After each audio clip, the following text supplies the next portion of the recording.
Some masks are painted, not performed. When Jim Carrey walked onto the Tonight Show stage with that enigmatic smile and spiritual depth that had replaced his manic energy from decades past, nobody expected him to reveal the most vulnerable chapter of his healing mission. Jimmy Fallon had planned a thoughtful interview about Jim's artistic evolution and his journey from comedy to painting. The audience was ready for the philosophical insights and creative wisdom that always came with a Jim Carrey appearance, but what Jim was about to confess would silence Studio 6B and prove that sometimes the most important canvases are the ones that help young souls paint their way back from the edge of darkness. The cameras were rolling. The audience was already intrigued by Jim's contemplative presence, and then he spoke 13 words that changed everything. Art saved my life when comedy couldn't reach the depths of my pain. What came next wasn't just television, it was a revelation about depression, creativity, and the sacred power of colors to express what words cannot touch when the darkness feels too heavy to survive. Jim Carrey had always been known for his boundless energy and shape-shifting performances, the comedian who could become anyone, whose face was infinitely malleable, whose comedy seemed to spring from pure joy. But what audiences didn't know was that Jim's relationship with performance had been complicated by lifelong battles with depression, and that his recent turn toward visual art had been born not from creative whimsy, but from desperate necessity when traditional coping mechanisms could no longer reach the depths of his emotional pain. The Canvas of Hope workshops had begun 9 years earlier, during a particularly dark period, when Jim was struggling with depression so severe that even his legendary ability to make others laugh felt meaningless. After discovering that painting provided him with emotional release that comedy couldn't access, Jim had begun wondering if art might offer similar healing to other people trapped in the suffocating silence of clinical depression. I realized that depression creates this internal world that's too complex and dark for words, Jim later explained. Comedy had always been my way of processing difficult emotions, but when the depression became clinical, jokes felt hollow. Painting gave me a language for feelings that were too big and scary for comedy to touch. Teen depression and suicide rates had reached crisis levels, with suicide being the second leading cause of death among adolescents aged 15 to 19. Traditional therapy, while valuable, often struggled to reach teenagers who felt disconnected from verbal communication or who had difficulty articulating the depth of their emotional pain. These kids are dealing with depression that feels bigger than their ability to survive it, Jim said. They're carrying pain that adults dismiss as teenage drama when it's actually life-threatening. Psychological suffering. Many of them have tried therapy, tried medication, tried everything conventional, but they're still drowning in darkness. Jim's first encounter with a suicidal teenager had been through a crisis intervention center where he had volunteered to speak about mental health. 16-year-old Marcus had been hospitalized after a suicide attempt and was refusing to engage with traditional therapy, spending his days in silence that worried everyone around him. Marcus wouldn't talk to counselors, wouldn't participate in group therapy, barely responded to his family, Jim remembered, but when I offered him some art supplies and started painting alongside him, without trying to make conversation, something shifted. Marcus began putting colors on canvas in ways that expressed everything he couldn't say out loud. That first painting session with Marcus had revealed the power of art therapy for adolescents whose depression made verbal communication feel impossible. Marcus's paintings showed a sophistication of emotional expression that his silence had hidden, creating visual narratives of his internal struggle that were both heartbreaking and beautiful. Marcus painted these incredible images of drowning, but also of light breaking through water, Jim recalled. His art showed me that even in the deepest depression, there was still a part of him that believed in the possibility of breathing again. The paintings were his way of staying alive when words felt useless. From that encounter, Jim had begun developing an approach that used art creation as both therapeutic expression and suicide prevention. Working with mental health professionals who specialized in adolescent depression, Jim had created Canvas of Hope, private art workshops for teenagers dealing with severe depression and suicidal ideation. These aren't traditional art classes, Jim emphasized. They're therapeutic spaces where kids can externalize internal pain through color, texture, and visual metaphor when talking about their depression feels impossible or inadequate. Over 9 years, Jim's Canvas of Hope workshops had reached 76 teenagers who had been hospitalized for suicide attempts, were receiving intensive outpatient treatment for severe depression, or had been identified by school counselors as being at high risk for self-harm.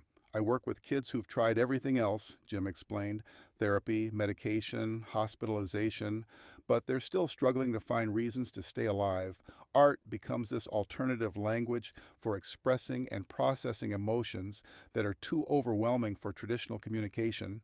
The workshops incorporated various artistic techniques specifically chosen for their therapeutic value: abstract painting for emotional release, self-portraiture for identity exploration, color therapy for mood regulation, and collaborative murals for community building and hope visualization. I worked with this 15-year-old girl named Sarah who hadn't spoken about her depression to anyone in months, Jim remembered. She was cutting herself and had made a detailed suicide plan, but when she started painting, these incredible images emerged, dark landscapes that gradually incorporated tiny points of light. The breakthrough had come when Sarah realized that her paintings were documenting her emotional journey, and that the gradual appearance of light in her work represented her unconscious will to survive, even when her conscious mind was planning to die. Sarah's art showed her that there was still hope living inside her depression, Jim explained. She could see her own healing process happening on canvas before she could feel it emotionally.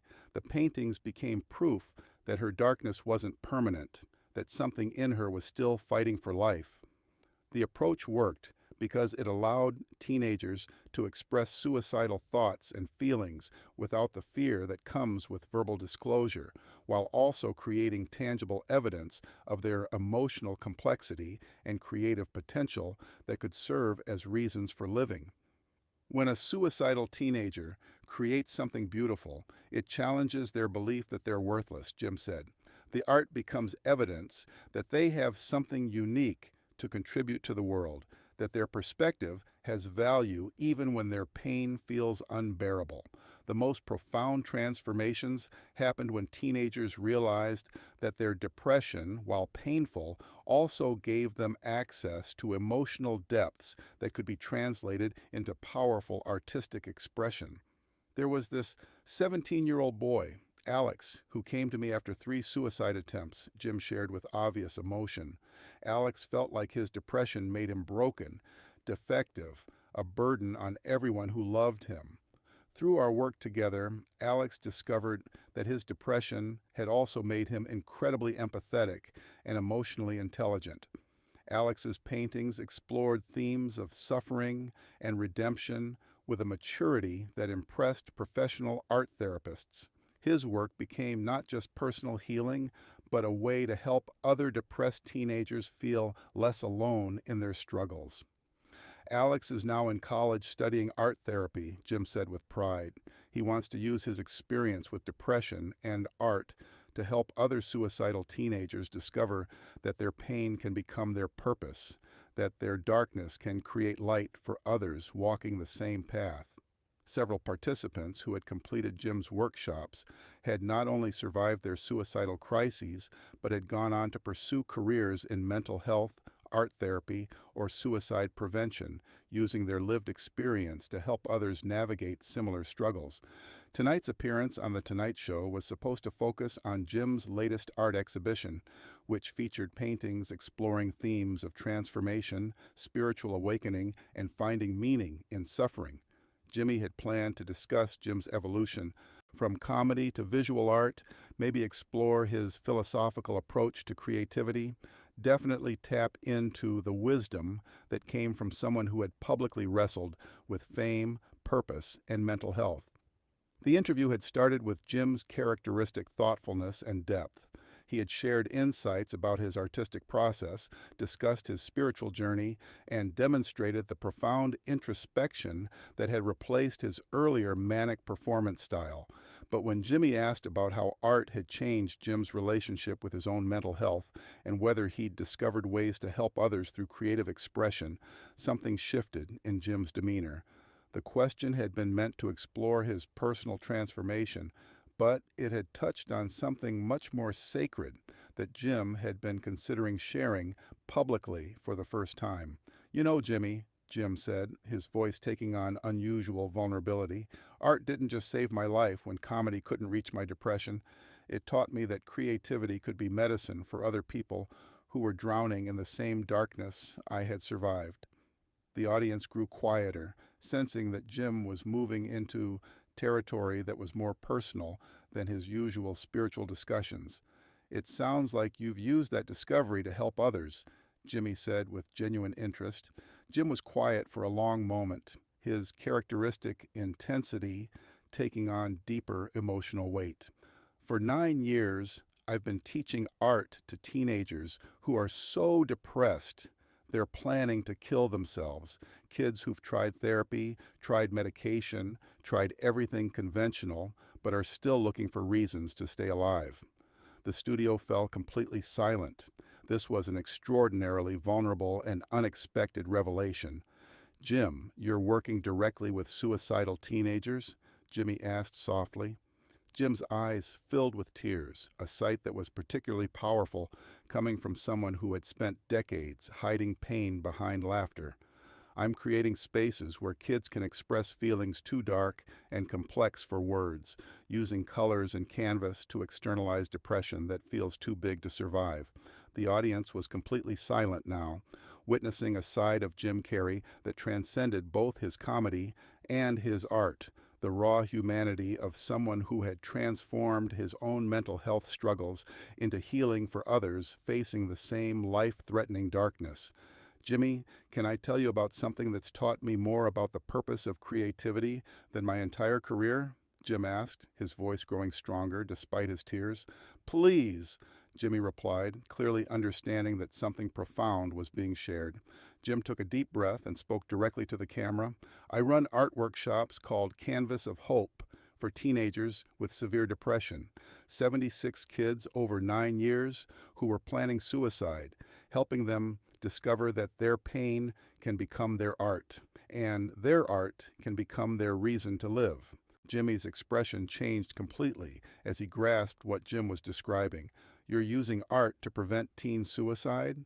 I'm using art to help kids discover that their depression, while painful, also gives them access to emotional depths that can create something beautiful," Jim replied with quiet conviction. "When a suicidal teenager paints something that moves others, it challenges their belief that they're worthless, that the world would be better without them."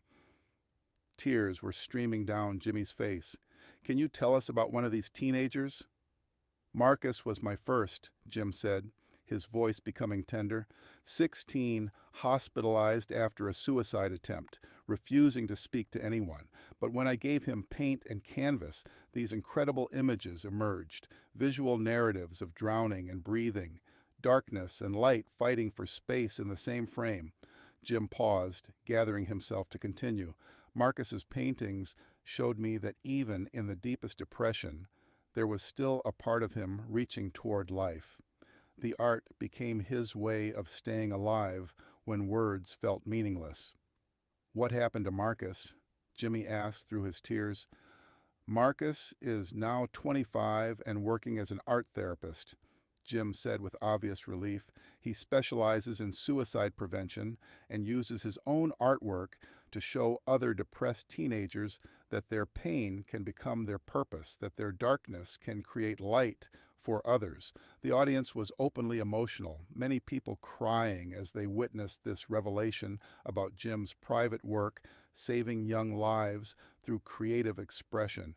"Jim, how has this work changed your understanding of your own depression?" Jimmy asked.